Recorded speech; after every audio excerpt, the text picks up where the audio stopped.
పేరు అనుష్క అశోక్.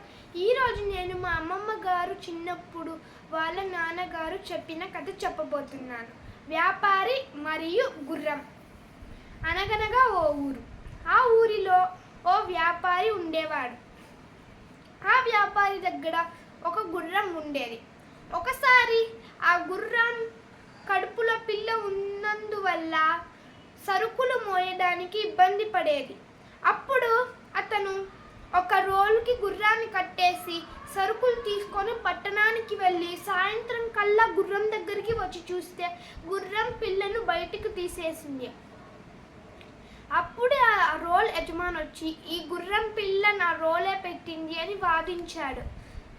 ఇంకా వ్యాపారి కూడా వాదించాడు. అప్పుడు ఆ సమస్య వెళ్ళి ఊరి పెద్దకు అందింది. అప్పుడు ఊరి పెద్ద ఆ గుర్రం పిల్ల ఎవరి దగ్గరికైతే వస్తుందో వాళ్ళే దాని తల్లి అన్నాడు. అప్పుడు ఆ గుర్రం పిల్ల తన తల్లి దగ్గరకు పాలు తాగడానికి వచ్చింది. అప్పుడు వ్యాపారి సంతోషంగా గుర్రం ఇంకా దాని పిల్లని తీసుకొని సంతోషంగా ఇంటికి వెళ్ళాడు. బాయ్.